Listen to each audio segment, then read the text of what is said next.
mission story report this Holy Sabbath day. It is called Seeking Pure Truth. Seeking Pure Truth. So, ang story po is about Sophie. No? Si Sophie is from Democratic Republic of Congo. She is from the Democratic Republic of Congo. So it was si Sophie. Sophie sa Congo means pure. Her name itself means pure. So, sa ano pala po, sa title pa lang, Seeking Pure Truth. So, let's talk about Sophie's life. Pure, how pure. Kung ano siya na pure ang ginaturo din. Sabi din, Sophie's name means pure in the Swahili language. Just like her name, Sophie liked to think pure thoughts, to speak pure words, and to act in pure ways. So, just like her name daw, Sophie, gusto niya daw na pure lang. Pure lang yung thoughts, pure ang pag-speak niya sa words, and her actions. She especially liked to sing pure songs to the Lord and share their gift in different churches around Kinshasa. However, despite her involvement, she felt that something was missing. So, even though si Sophie, she likes to sing pure songs for the Lord, dapat siya nilagapon sa sarili na, hindi ko niya po sa kulang sa ako. No, so let's talk, let's go on para marang natin kung ano ba ini na feel niya na nakulang pa sa iya. As she observed chaotic worship, people shouting loudly and speaking all at once, she became uncomfortable. So, pag nagasimba siya sa inyong simbahan, people are shouting loudly. And they are talking all at once. So, kung para sa iya is masamok para sa iya.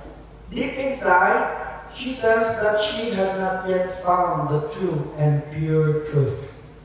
Diba sabi ko kanina, Sophie likes to talk pure, to speak purely. Ang iyang thoughts is gusto niya per bilang pure. And kung naman na paghimo niya, gusto niya na pure. Even ang iyang kanta is gusto niya pure for the Lord. Pero para sa iya, di niya panahanap ang pure truth. No? At home, Sophie prayed earnestly, asking God to guide her to His true church. So she is still seeking for the true church who study through the truth, the pure truth. No, ginahanap niya pa yun. She continued visiting different churches, but she remained unsatisfied. So, bisan pero siya nagkakato sa mga iba-iba na churches, she still felt unsatisfied. Eventually, she decided to stop attending churches for a time and instead stayed home to pray and seek God sincerely. So, because of that, ang iyong na-feel per is unsatisfaction, na-decide siya na dili na siya malibot or dili siya na makakot sa mga churches. Gusto niya, magkago sa self-devotion, stay at home to pray and seek God sincerely. So, gusto niya na sa iya sarili na hanapon niya ang Ginoo sa iya sarili. One day, while watching YouTube sermons, she came across a message about the Remnant Church, identified as the Seventh-day Adventist Church. Curious, she searched on Facebook and connected with an Adventist member who invited her to attend church on Sabbath. When Sophie attended, she immediately noticed the difference. The worship was calm, orderly, and peaceful. So, One time daw, habang nag-self-devotion siya, nagkakitawan siya sa online sermons, nakita niya siyang remnant church, which is indicated by the Seventh-day Adventist Church. So, ano niya na may friends sa iya na nag-agkaman na magsimba sa Seventh-day Adventist Church. So, she contacted that friend. Siguro, she said na, "Uy, friend, gusto ko magpupunta mo sa pagsimba." So, kaya hindi ko na kita na about this remnant church. So, sabi na katulad siya sa church, nakaupo na simba, and she felt the difference of the solemnity of the church, no? Na nakita niya na ang worship is calm and peaceful. So there was no confusion or noise. She felt in her heart, this is where I belong. She was also happy to find programs for her 3 children. So si Sophie has 3 children. So not only sa nakapasok siya sa church, sa Seventh-day Adventist, she not only felt na para sa sarili, but she also found a program for her 3 children.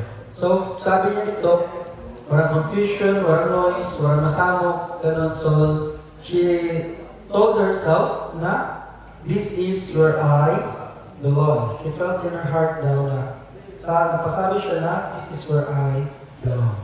The following Sabbath, she visited another Adventist church closer to her home, where a 35-day evangelistic series had just begun. So naghanap siya. Siguro malayo ang naging una-una naging magkatwa na church.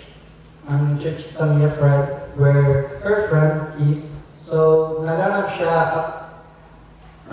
next Saturday, following Sabbath, naghanap siya sa mas malapit.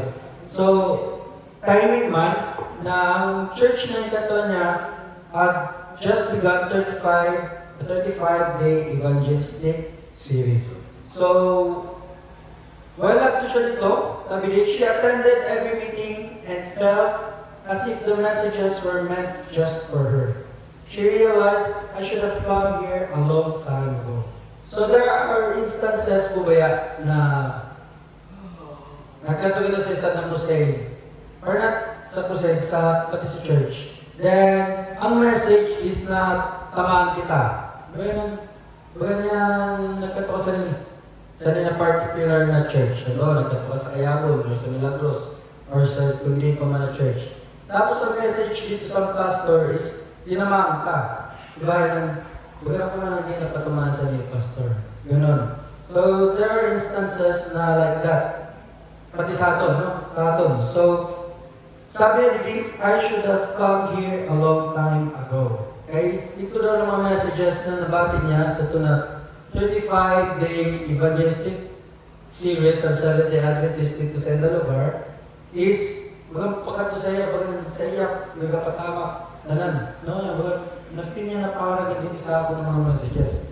So, napasabi siya na, I should have come here a long time ago. Then, at the end of the series, Safi was baptized and became a member of the church. Today, Safi still likes to think pure thoughts, to speak pure words, and to act in pure ways. She also still likes to sing pure songs, and she can be found singing on many Sabbaths in her Adventist church. She said, God used the media to lead her to His pure truth. I thank God, she said, all this happened to me because I watched the media. So, isa po siya one of the importance of our media ministry.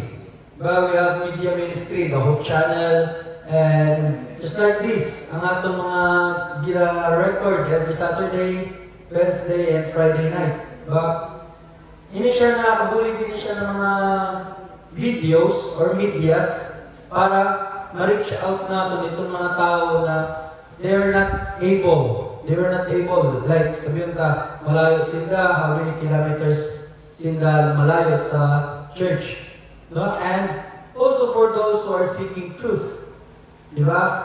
Pag nagyan nila, just like Safi, nagyan niya sa YouTube channel na The Remnant Church. Di ba? So let's see the brighter side. No? Like, hey, ang iba pa no, nagsabi sila na, wala man na wala man yung ulos, kaya dapat kailangan natin magkato sa church. Di ba? Mag-alive. Hindi naman siya masyado kwan, kaya dapat magkato agad sa simbahan. Many of us think like that. Pero, the brighter side is, damdaman ko kang ma-reach out. Not only in this area, but also sa mga malayo sa ato. Just like Safi, di ba? Na, again, ulit sa YouTube channel, pero na-blessed siya. Why? Because nakita niya ito. And sabi niya dito nga I thank God. She said, all this happened to me because I watched that media. So, one importance sa aton media ministry. So, let's put everything that we can to support, not only financially, but kung makita sa mga gusto i-share, ganun, or wala mga itong mga haraman, diba we can share it in our media ministry. Kaya para, kung ano naman ang itong kaya i-support mas-support natin sa itong media ministry. One of these further special mission projects is a new media center that will house Hope Channel, Adventist World Radio, a social media evangelistic center, and a French language call center in Safi's hometown of Kinshasa in the Democratic Republic of Congo. Through this project, many people in Kinshasa, the Democratic Republic of Congo, and the French-speaking world will be invited to learn God's pure truth. So, we are moving. And the sons and daughters of God are moving, and we should support this media ministry na nila sa Democratic Republic of Congo and sa French-speaking world dito sa Kinshasa. Kinshasa, amin yung lugar rin Safi, na damog pa ang magiging palas kan Safi na mabless. Like, ma-reach out. Damo pa ma-reach out not only in this area of Savis, but also sa different areas in Kinshasa or in the Democratic Republic of Congo. So, kita po as bearers, light bearers of Jesus Christ today sa earth, dapat yun, kung sabihin ka, this is my way. No, this is my way to serve the Lord. This is my way to support God's work. Mag-support tayo sa ng mga media ministries. Diba? Kasi ang atong church media ministry is open for everyone. If you have opinions, if you have something to say, something to share, maglapit lang kamo sa atong media ministry. And they are open to everyone. They are willing to listen and na ibutang nila sa media ministry kung na naman ang inyo i-share. And also, it is important for us to read the Bible. Right? Kailangan naman natin na-share, naman natin na iuulit in the Word of God if wala naman kita sa aral. Diba? So just like Safi, dapat ang ating heart is willing. No, not willing. Not only willing, but also eager. No? Dapat ikaw kasi ng eagerness sa ating sarili to seek this pure truth. Diba? Para we can not only speak purely, not only act purely and think purely, but also we have this in our lives. And naman siya ang pure truth, the love of Christ. So ang mga pinag-ato mission story is Sabbath morning about seeking pure truth. And make this life of Safis may be inspiration to everyone, to each and every one of us para mag-seek sa pure truth. No? So, ako na po yun siya. Kung story, God bless and happy Sabbath.